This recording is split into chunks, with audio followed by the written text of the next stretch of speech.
আজকে আপনাদের সাথে শেয়ার করতে যাচ্ছি খুবই মজাদার এবং সুস্বাদু একটি রেসিপিটি দেখতে হলে অবশ্যই ভিডিওর সাথেই থাকবেন। আশা করি ভিডিওটি ভালো লাগবে।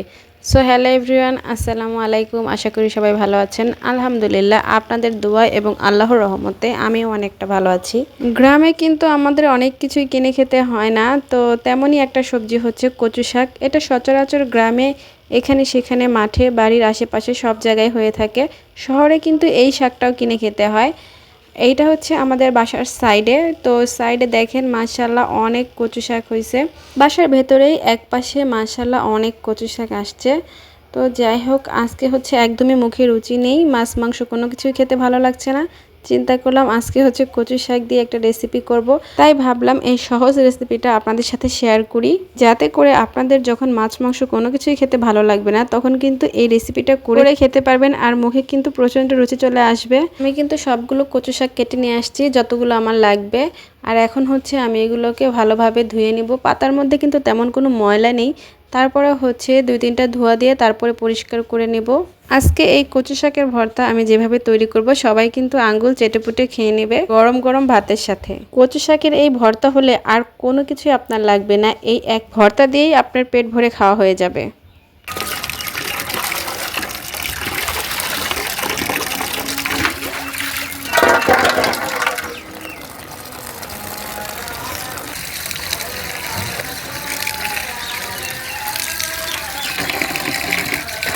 কচু শাকগুলো আমার ধোয়া হয়ে গেছে। এখন হচ্ছে আমি ঝুরি ঝুরি করে কেটে নেব। কচু পাতার ভর্তা বানানোর জন্য যা যা লাগবে আমি একদম সব কিছু রেডি করে এনেছি।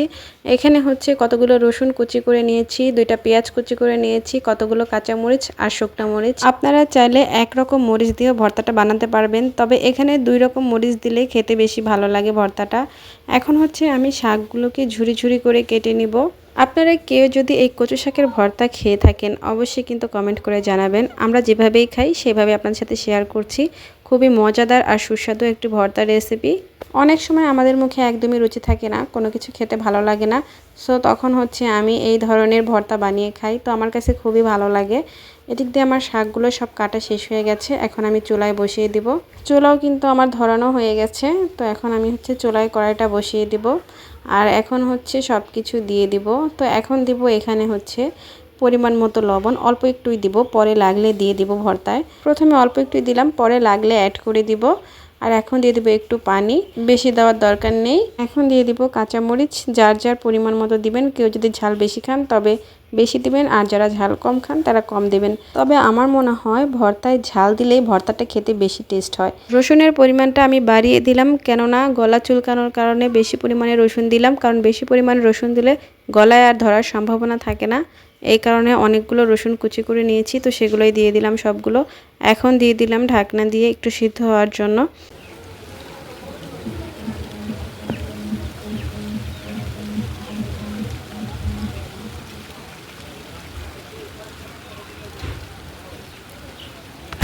কিছুক্ষণ পর আবার চলে আসলাম। আমার শাকটা কিন্তু বলক এসে পড়ছে। তো দেখেন অল্প একটু পানি দিয়েছিলাম, সেখানে কি পরিমাণ পানি উঠে গেছে। এখন কিন্তু আমি এই কচু শাকের সাথে সব কিছু একসাথে সিদ্ধ করে নেব। যে পর্যন্ত পানিটা না শুকায় সে পর্যন্ত কিন্তু আমি এটা চুলায় রাখবো।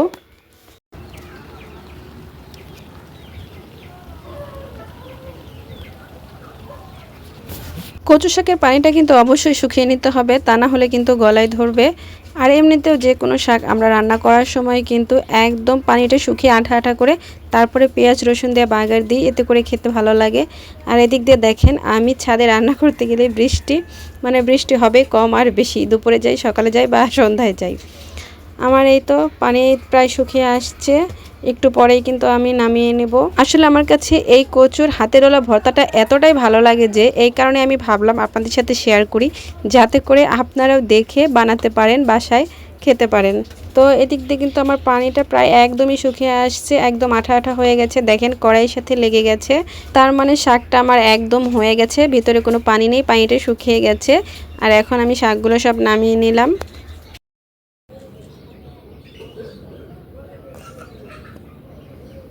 এখানে হচ্ছে সয়াবিন তেল দিয়ে আমি হচ্ছে শুকনা মরিচ ভেজে নিলাম। আপনারা ইচ্ছা করলে এমনিতে খালি খোলাও ভেজে নিতে পারেন, তবে আমি সবসময় তেল দিয়ে ভেজে নিই। এখন আমি বটাগুলো সব ফেলে দিব শুকনা মরিচের। আমার কিন্তু সবগুলো শুকনো মরিচের বটা ফেলা হয়ে গেছে। এখন আমি একটু লবণ দিয়ে ভালোভাবে হাত দিয়ে ডলে ফাঁকি করে নিব। তো পেঁয়াজগুলো এখন দিয়ে দিব, যেহেতু আমার শুকনো মরিচটা ফাঁকি হয়ে গেছে।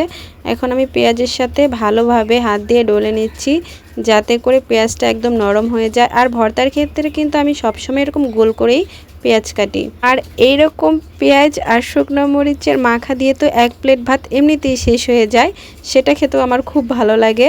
এখন আমি শাকগুলো খুব ভালোভাবে এই পেঁয়াজ আর শুকনো মরিচের সাথে হাত দিয়ে মেখে নেব।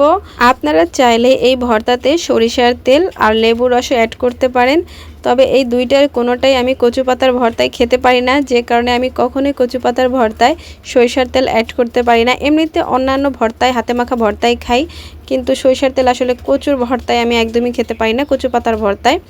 তো যাই হোক, ফাইনালি কিন্তু আমার ভর্তা বানানো শেষ। মাশাআল্লাহ, ভর্তার কালারটা তো খুবই সুন্দর আসছে। আর গরম গরম ভাত রান্না হয়েছে দুপুরে, এখন হচ্ছে আমি শাক দিয়ে খাবো। গরম গরম ভাতের সাথে এই হাতে মাখা কচু পাতার ভর্তার যে কি স্বাদ, এটা যারা না খাইছেন তারা অবশ্যই জানবেন না। অবশ্যই এই ভর্তাটা যারা না খাইছেন তারা ট্রাই করবেন, খুবই খুবই মজাদার এবং সুস্বাদু একটি ভর্তা। আপনাদের কাছে এই রেসিপিটা কেমন লাগলো অবশ্যই সবাই কমেন্ট করে জানাবেন। ভিডিওটা যদি আপনাদের কাছে এতটুকু হলেও ভালো লাগে, অবশ্যই লাইক, কমেন্ট, শেয়ার এবং সাবস্ক্রাইব করে আমার পাশেই থাকবেন। আজকে এ পর্যন্তই, ভালো থাকবেন সবাই। খোদা হাফেজ।